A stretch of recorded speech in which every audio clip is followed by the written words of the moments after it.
Salamatsınlar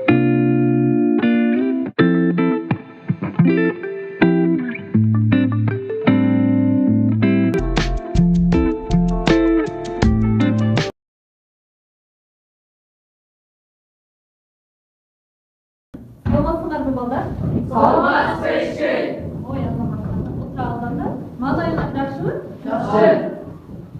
Bağırlar malayana çarşı bala. Bugün sabah boyunca başlar altında sizlerin malayanlarda görülür bakasında bir oyun oynuyoruz.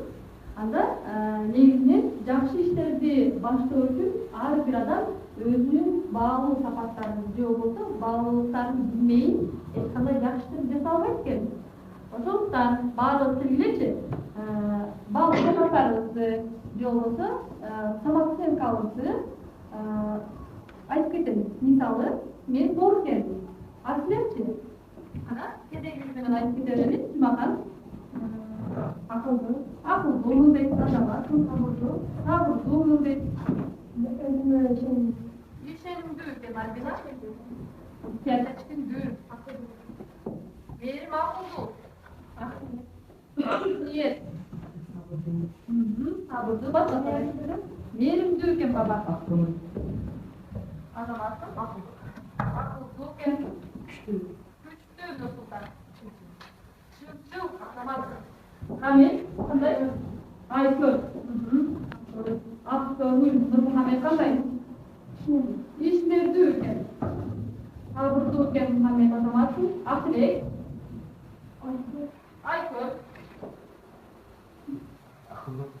Акылдуу. Ой Азаматтар, силердин ушундай баалуу сапаттарыңарды өзүңөр айтмай, баардык адам биле бербейт. Ошондуктан ушундай баалуу сапаттарыбыз аркылуу жакшы иштерди баштоо менен бүгүнкү сабагыбызды баштап алабыз. Азыр эмесе бүгүнкү бизде биология сабагы, жаратылыштагы баардык тир организмдерди биология менен силерге биринчи эле алтын эрежени айтып кетебиз. Баардыгыбыз алтын эрежени эске алуу менен келиптир. Сабагыбызды баштап алабыз. Аны эмесе үйгө тапшырма эмне берилген эле? Тойлоо жүрүүчүлөрдүн көпүрдүүлүгү берилген. Андыктан силердин үй тапшырмаңарды текшерүү максатында мен атайын силерге бир суроолор даярдап келгенмин. Бир суроолорго жооп берүү үчүн силерге токуттук түрдө компьютер тандайсыздар. Компьютер тандаган окуучу бир суроого жооп берет. Макулсуңарбы? Макулсуңар, анда баштайлы. Анда буга чейинки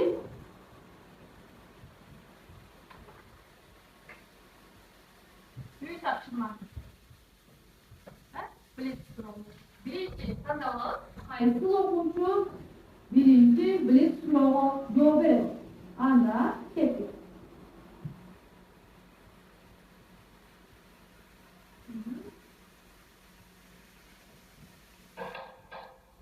Жумахан жооп берет.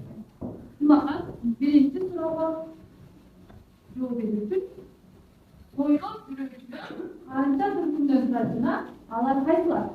5 түркүмдөр бар. Taşbakalar türkümü, Trakasız türkümü, Keskersiz türkümü, Kalıçıklar türkümü. Azamatsız demek, 4 türkümden turarken, Tuğra çoğuktu, tekşerip görüyoruz. Algaçlı keskersiz türkümü, Taşbakalar, Kalıçıklar, buna Trakasizlerden. O yazamaz, anda gül menen sistemi sıylamakçımız. Anda bize iki okuucunu tandap alabыз. Kim? Nursultan. Nursultan экинчи билет суроого жооп бермекчи. Анда бизге кетти. Бактериянын эң бир чоң өзгөчөлүгү кайсы? Бактериянын эң бир чоң өзгөчөлүгү кайсы? Кандай? Үч көздү. Туура болду? Азамат туура жооп берди. Oturalım. Keyinki okuucunu tanıyın. Yoğun.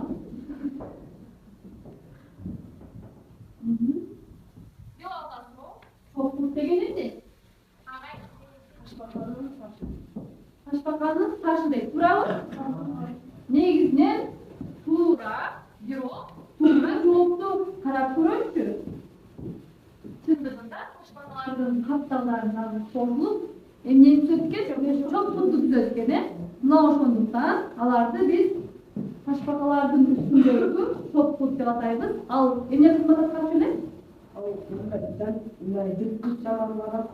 O yanılmasın. Korkutken adamlasın. Oşuna облыстарынын қалаларында кездешкен туура абалдар анда туура экен анда эмесе имранды гүл менен силерибиз азаматсың кийинки окуучу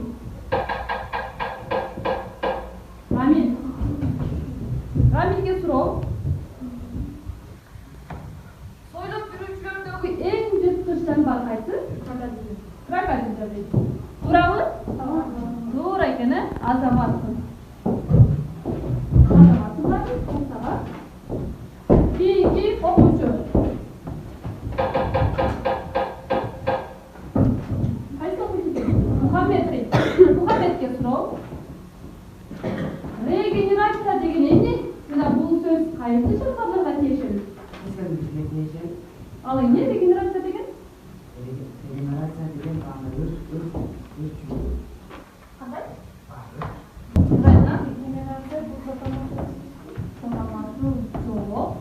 Анда эмесе, Уркия,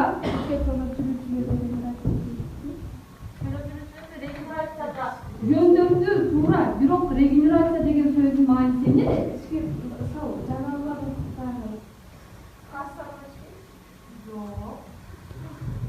Аптек жобет койчу.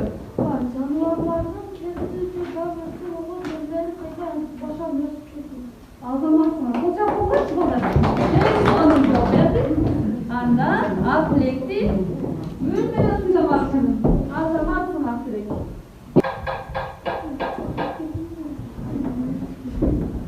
Ким? Атай. Азамат. Атайға суроо. Жылан менен кескендиктин кандай айырмашылыктары бар? Bu жыланның жакшы өртү бар ме? Колдары жок, анын муусу бар. Кескендиктерчи? Кескендикте жок. Олар майда жаныбарлар менен атканат, анан жырткычтар турат. Жылан жырткыч. Дагы эмне силер айырмак? Сырткы түшүнүшүндө. Кырмактары бар менен. Эмнеге? Кескендикте.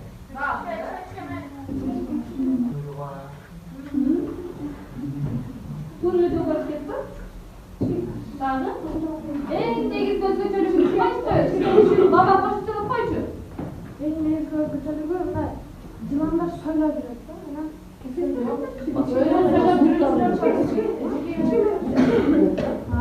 Нурмухаммед, бутун айтты. Так, кандай өзгөчөлүгү бар? эжеке жыланын кабырчасы болор экен, анын кабырдай сынып, ушул кабырчасы анан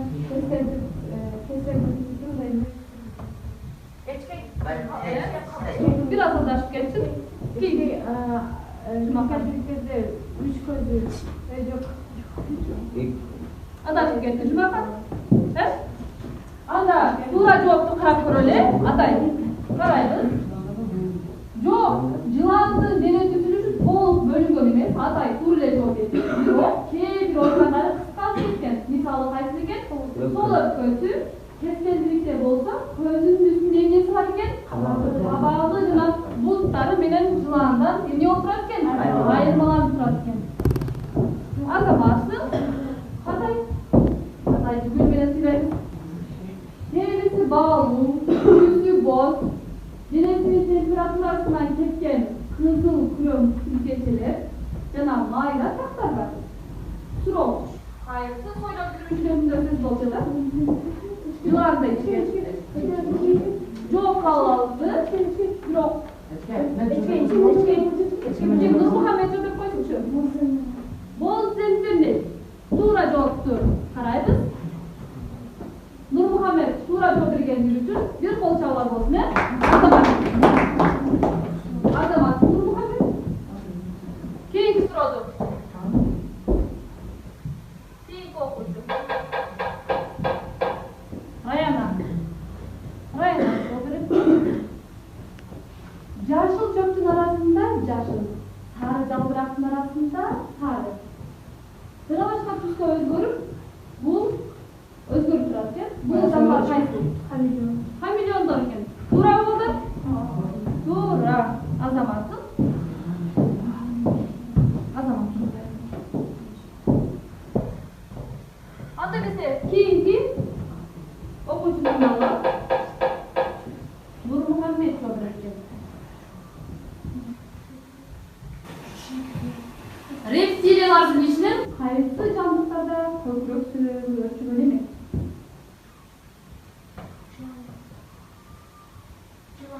Civan taqaday turavı. Lezgi bo'lar. Anda tura javobtu. Bu jaqdan qarab ko'ramiz. Azamat. Civanlargina. O'rta. Nur Muhammed. Keyingi so'rovga javob berish o'quvchi. Bu qiz keldi. Qirg'izistonning qizil kitoblarga kirgan so'ylab yuruvchilarning qancha turi bor? Sanalar qaysilar?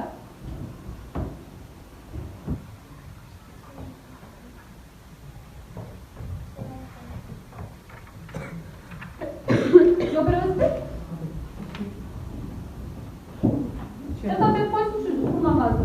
Eski Kırgızistan'a taşbakan Türkiye'nin Avrupa Azya taşbakası cana şu evet.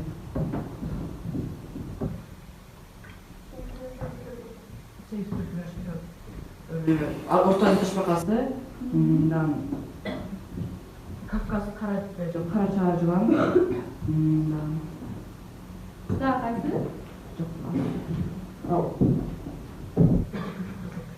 Okçuvan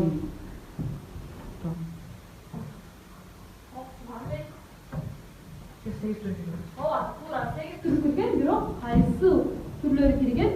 Tura javobtu. Ekrandan qarashlar. Mana O'rta Asiyo tashbaqasidagi tura chanala so'yroq, o'zlarining bu turga keldik.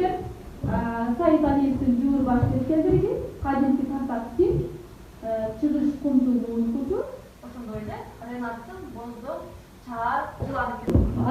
Azamatning albatta bugungi uy topshirmaga ay sonunda yardım ketisizler. Demek biz bu o'tgan sabaqda o'tgan so'ylab yuruvchilarning ko'p turligi bo'yicha ko'plagan ma'lumotlarga ega bo'ldik deb aytaman. Aytganda biz so'ylab yuruvchilarning ko'plagan turlarini, anchina Qirg'izistonning qizil kitobine kirgan jonivorlarni bildigan. Qirg'izistonning qizil kitobine ne uchun kiretgan jonivorlarni kirgizgan? Ular Allah'ın kabul etmiş bir öldürülü bu boy. Ova.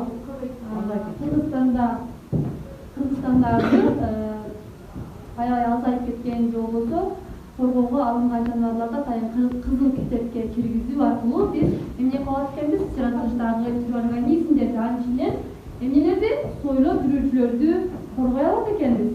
Андыктан бүгүнкү тапшырмабызды жыйынтыктап силерге Бали деген сөз айтмакчымын. Анткени силер аябай сонун даярдап келиңер. Анда эмесе үй тапшырмабыздан кийин биз дагы бир жолу мээзге чабуу жасайт экенбиз. Аны эмесе мээге чабуу менен силердин мээңерди бир текшерип көрөт экенбиз. Ана көңүлдөр алып бул жака биз экранга мен сүрөт чыгартам. Ошол сүрөттү эмнени билдирет? Суроо. Жумака жакып койсунчу. Кыргыз Республикасынын мамлекеттик туусу. Бул Кыргыз Республикасынын мамлекеттик туусу. Сүрөт чыгарабыз. Курманбаев жооп беребиз. Bu Kırgızistan'da gerbi, Kırgızistan'da gerbi bu. Kırgızistan'ın gerbi. Bu gerbide şu Kırgızistan simvolları çaldırılan misali şu arkasında kör, ısık gördü çaldırgan сказолор, şu narımdagı büyük zolar çaldırgan. Негизинде Кыргызстандагы бийик асказолорду түшүндүрөт экен. Туура жооп Азаматтын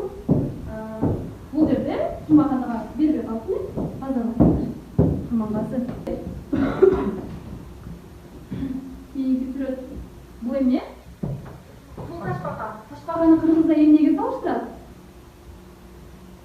Ким жок этип коет? Секин басқан адам бар. Кол көтөрүп жок берет? Жай басқан адам. Жай баскан адамга салыштырат дейт. Дагы ким жок берет?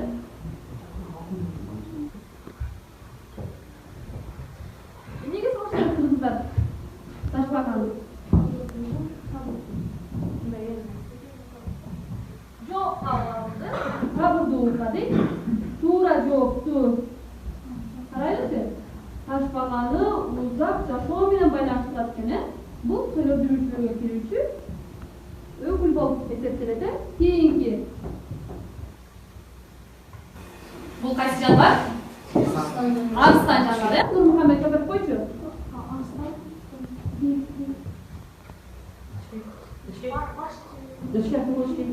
Бийликтин жолгусу, бийиктиктин символу экен, азаматтын. Кийинки суроо. Ат кыргызда эмнени түшүндүрөт? Атты эмнеге салыштырат кыргыздар? Баба жооп берип койчу.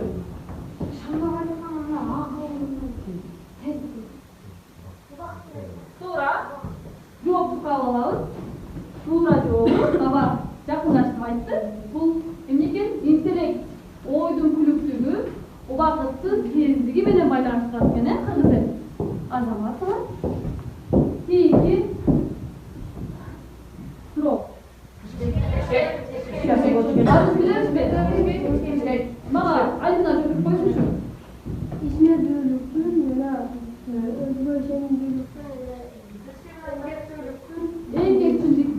Эмгекчилдик менен кыргыздар кумурскага салыштырат экен, элдерди. Туура. Кумурсканы эмгекчилдик менен байланыштырат экен. Азамат Айдына. Кийинки суроо.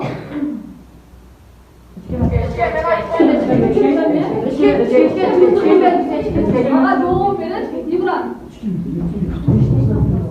Тынчтыктын символу. Туурабы да? Туура, азаматтын. Туура. Анда эмесе бул кандай жаныбар? Канаттуулар түркүнөн жаныбар. Канаттуулар түркүнөн көргөн жаныбар дейт. Туурабы да?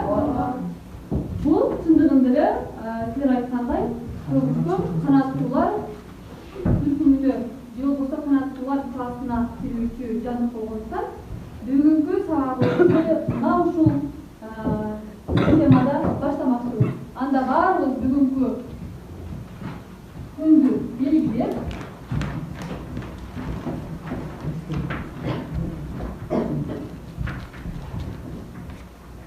теманы жасабыз. Канаттуулардын байлоо жайы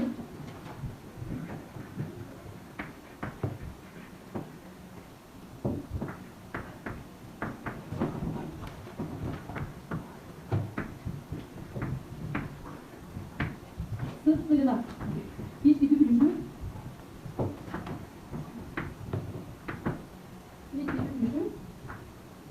жасалган.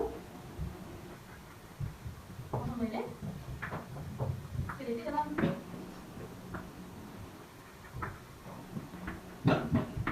булчуңдары деген темада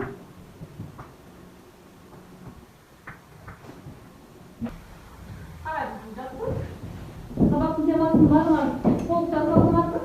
Канаттуулардын байлоочу жайы, сырткы жана ички түзүлүшү, скелети жана булчуңдары. Бүгүн биз сабакта силер менен биргеликте канаттуулардын сырткы жана ички түзүлүшү, алардын байлоочу жайлары, ошондой эле скелети жана булчуңдары жөнүндө маалымат алабыз. Ошондой эле канаттуулардын түзүлүшүндөгү өзгөчөлүктөр тууралуу эмне кылат экенбиз? Билимдерибизди өркүндөтөт экенбиз. Ошондой эле сабакта алган билимибизди, пикирлерибизди далилдөөгө, топтор менен биргеликте иштөөгө көнүгүшөт экенбиз. Анда баштадык. Канаттуулар классы баардык зерттөөлөрүбүздү ачып, керектүү болгон жерлерин жазып алабыз. Канаттуулар классы негизинен жаратылышта 9000ге жакын түрү бар. Алардын Кыргызстанда 368 түрү белгилүү. негизинен сүйлөп жүрүүчүлөрдөн айырмаланып учууга жөндөмдүү керек. Ошондой эле алардын сыртынан куш жүндөрү капталып, негизинен алар эмнеге абада жана суу чөйрөсүндө жашоого ыңгайлашкан. Канаттуулар классы. Чоң 3 түркүмдөн турат экен. Биринчиси пингвиндер чоң түркүмүнөн, ошондой эле жалпак төштүүлөр чоң түркүмүнөн, анан кыз төштүүлөр чоң түркүмдөрдөн турат экен. Пингвиндер чоң түркүмү. Билесиз пингвиндерди? Алар каякта жашашат? Билал. Антарктидада жашашат. Туурабы? Азаматсыңар, жалпак төштүүлөр. Булар кандай канаттуулар деп ойлойсуңар?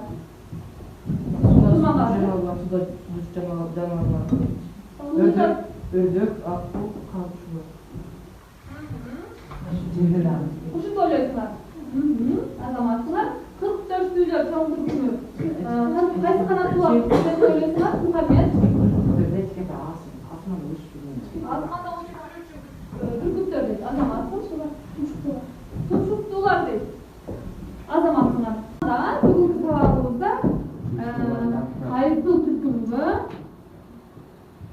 негизинен канаттууларды кайсы түркүмгө кайсы канаттуулар киресини мындан аркы сабактарыбызда билебиз дегене бизде орнитология деген билим канаттууларды изилдөөчү зоологиянын бир бөлүгү болуп эсептелет экен.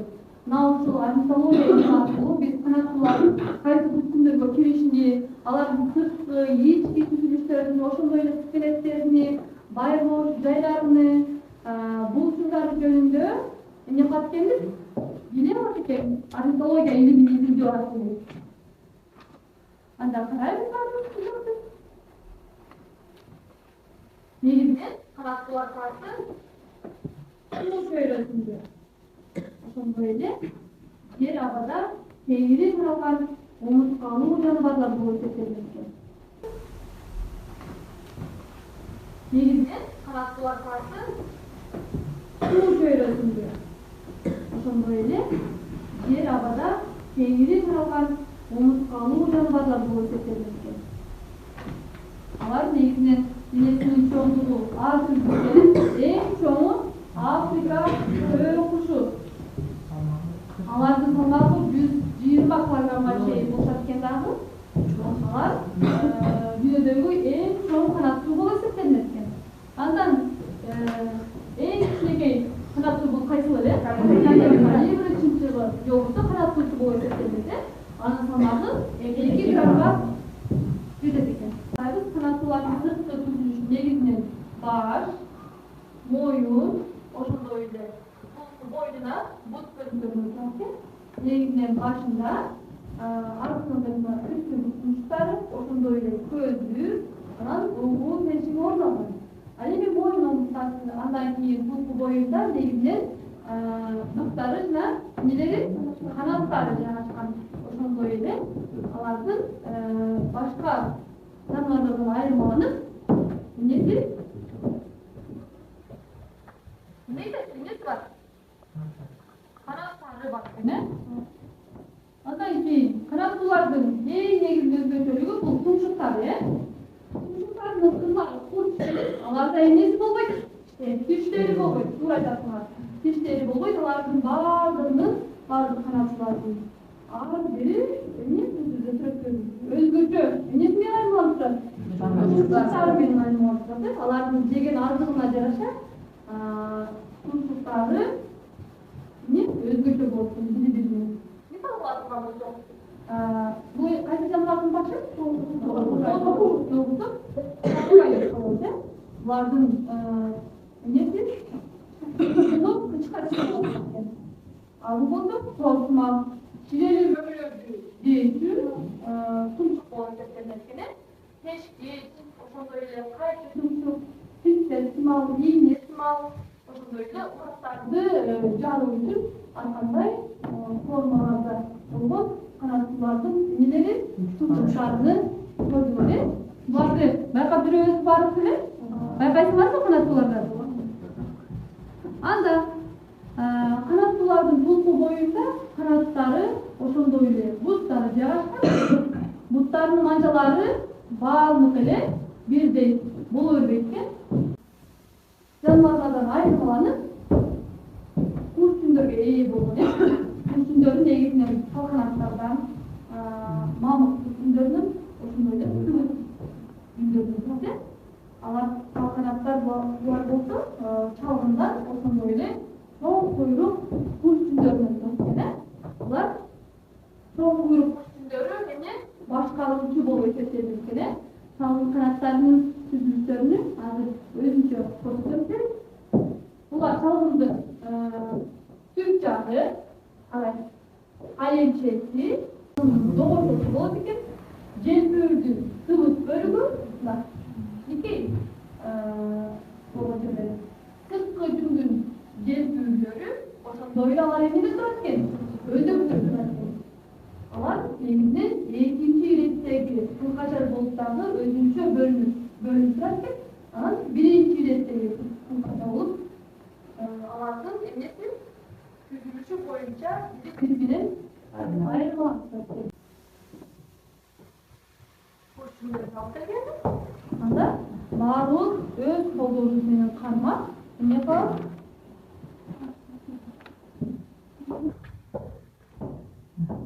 Күрөтсөгдөй бекер гайгап көрөбүз. Канаттуулардын скелети боюнча айтып кетсек, скелеттин негизинен омуртка тусуму 5 бөлүктөн турат экен. Моюн, көкүрөк, ошондой эле бел, анан эмне? Куймулчак, куйрук, чучан бөлүгүнөн турат экен. Негизинен канаттуулардын скелети аябай учуп жүрүүгө ыңгайланган, жеңил болот. Алардын чөйрөктөрүнүн ичинде көмдөйчөлөр болуп, алардын эмесине учуусуна ыңгайлашкан экен. Канаттуулардын скелети негизинен мына ушундай бөлүктөрдөн туруу аркылуу омуртка түзүлүшүндө көкүрөк көйдөндөн омурткадан чыккан кабыргасы өрүктөрү көчтөгүнө биригип эмне түзөт экен? Көкүрөк көйдөнү түзөт экен. Ал эми мына карап турабыз, көчтөгүнө биригип көкүрөк көйдөнү түзөт. Ал эми андан кийинки омуртка тутуму куймулчак жана чычаң бези башка жаныбарларга караганда аябай жакшы өлчөгөн канаттуулардын. Андан кийин алар куйрук бөлүгүнөн турат экен. Анда мына ушул үн байланмалары аркылуу алардын эмнесини үн кубулуштары өзгөчө экендигини байкасак болот экен. Бизге карайбыз барып. Андан кийинки келген аба эмнеге өпкөгө барат экен. Өпкөдө бир канчалаган майда тамырлар бар. Ал жерде эми майда кан тамырлар аркылуу газ алмашуу жүрөт экен. Ошондуктан канаттууларды кош дем алуучулар деп атайт экенбиз. Андан кийинки өпкөдөн чыккан аба баштыктары аркылуу башка жаныбарлардан, башка омурткалуу жаныбарлардан айырмаланып турат экен. Анткени алар бийик жерлерге учууга ыңгайланган канаттуулардын аба баштыкчасы аркылуу учканда эмне болот экен? Дем алат экен. Анда бул экрандагы шакектилер эмнени түшүндүрөт? Ким айтып коет мага? Олимпиада оюндарды мындай эмблематик оюндар. Олимпиада оюндарынын шакектилери, Биз Баткен облусу негизинен 3 административдик райондон тургандай эле биз дагы 3 топко бөлүнүп алып калдык. Бизге компьютер жасап келип, окуттук түрдө 3 топко бөлүнүп алабыз. Анда биринчи топко баба, байел, кирге балдар. Биринчи топко отурабыз. Кайсыл шакекчи сиздердин жакта ошол шакектин кандай? Ошол шакектердин артында турган тапшырманы баардык бийликте бирдей убакытта аткарышылат керек. Түшүндүңөр балдар? Биринчи келген жеңүүчү ушул пакет менен эмнени? От казанды жандырат эле. Ошол сыяктуу эле элестетебиз. Биз Олимпиада оюндарына катышкандай эле 3 топко бөлүнүп алып жарыштык. Анда ким кайсыл топ биринчи орунду алса, ушул пакетти Кайсы шакектени тандайбыз? Жашыл. Жашыл шакектени тандайбыз. Өзүнчө тоолор менен минута берет. 2 мүнөт убакыт.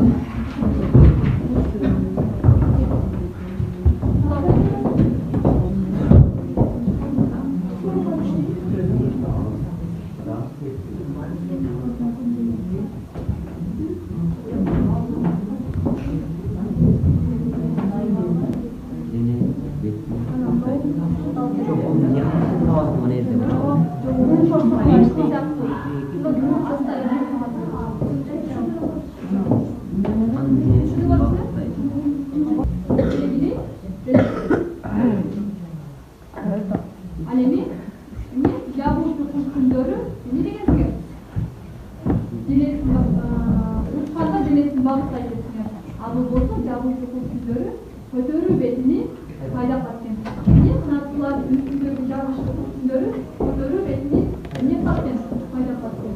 Бул жердеги эки жумла жооп болду. Атайын ушундай кыргыздын баш кийими болгон шөпүрөлөр жана бир калпак менен сыйлап келдик.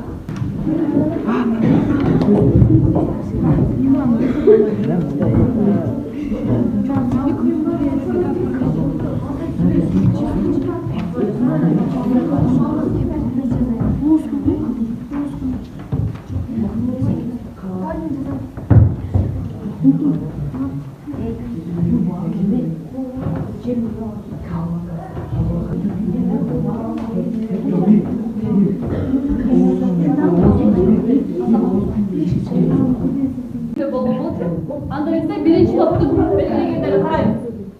Oğuz kondoyu tura, kızılıyor koymuş. Cemsöde tura, bezli götөгö tura, türleri, kloakası, yol emeksi, bağlı tur eken. Demek 11 bak.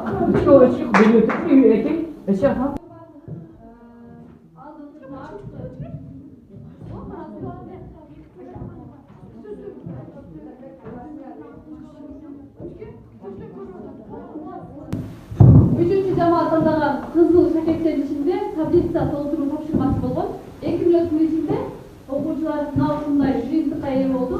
Birinci топтун жыйынтыгы мынау булчак экен.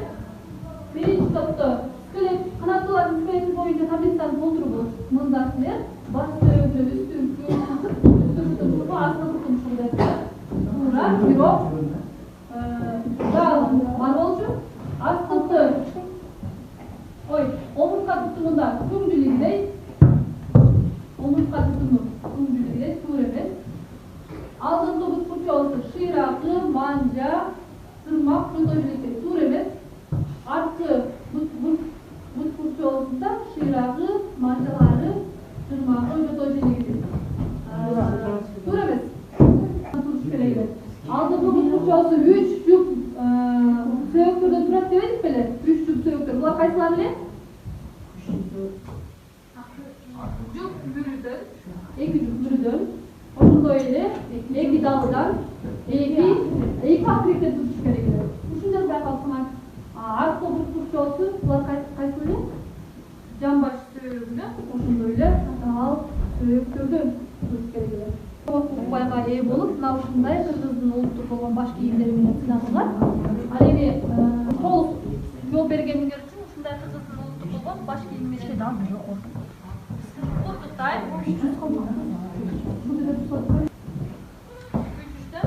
Ушундай чөпүрөлөр менен сыйлайм. Ал эми үчүнчү тапшырмабыз бул кайсы эле? Таблицаны толтурууда силер жамаат 2 балга. Ал эми экинчи жамаат 3 балга. Ошондой эле үчүнчү жамаат 2 балга. Экинчи жамаат 3 балга. Ошондой эле 2 балга. Altıga bir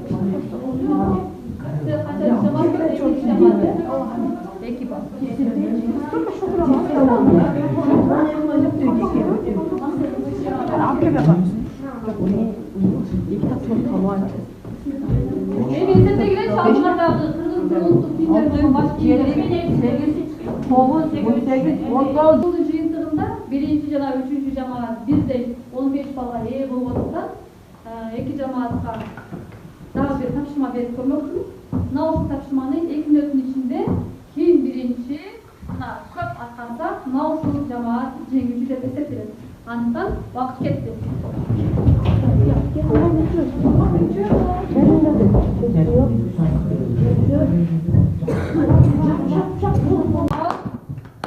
Үч бала, үчүнчү жамаат 2 балга ээ болуп, биринчи жамаат Олимпиадалык оюндардын шакирттерин тандоо аркылуу биз 3 жамаатка бөлүнүп, 3 жамаатыбыз эң алдыңкы упайга ээ болуп, пакетти алууга укуктуу болду. 3 жамааттын арасынан эң кандагай аракеттенип, суроолорго туура жооп берип жаткан Алихан Курмангазовго тапшырмакчымын.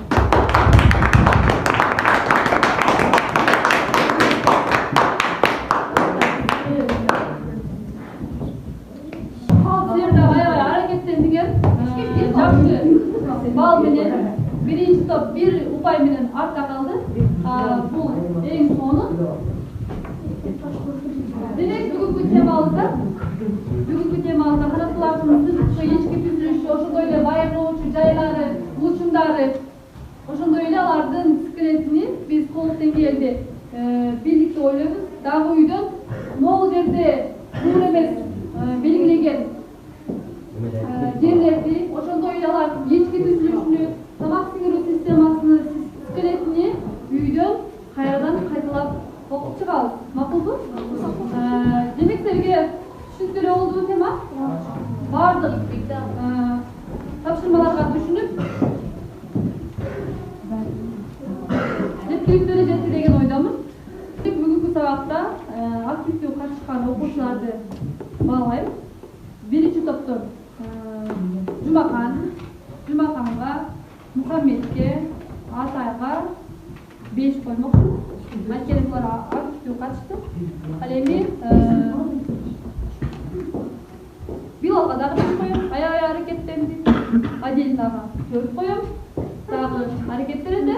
Экинчи топтон Нурмухаммедке аябай аракеттенди, 5 коем. Анткени бул дайыма аракеттенип жооп берип атты. Актилекке 5. Ошондой эле Рабилге 5. Анан Нурсултанга 4. Альбинага 4. Дагы аракеттенебиз. Үчүнчү топтон Курмангазыга 5. Имранга 5. Бабага 5. Раянага 5. Ал эми кайсы? Беринге 4 коем. Байырдагы сабакка аябай аракеттенип катышты, бирок дагы да үйдөн аракеттенип кынааттандырабыз бүгүнкү сабакта. Анда эмесе бүгүнкү сабагыбызды жыйынтыктардан алдым. Силерге үй тапшырма берип коеюн. Китебиңердин, окуу китебиңердин так 31-ci paragrafты үйдөн кайталап окуйбуз. Кайсыны канаттуулардын ички түзүлүшү, ошондой эле булчундары скелети боюнча кайталап окуп, 112-ci, 112-ci Б, 113-cü сүрөттөрдү тартып келебиз айфонубузга. Макулбу? Сүрөттөрдү татканда айфонуңарга бардык ички органдарга маани берип окуп келебиз. Макулбу балдар? Түшүндүңөрбү? Үй тапшырмага. Андан бүгүнкү сабагыбызды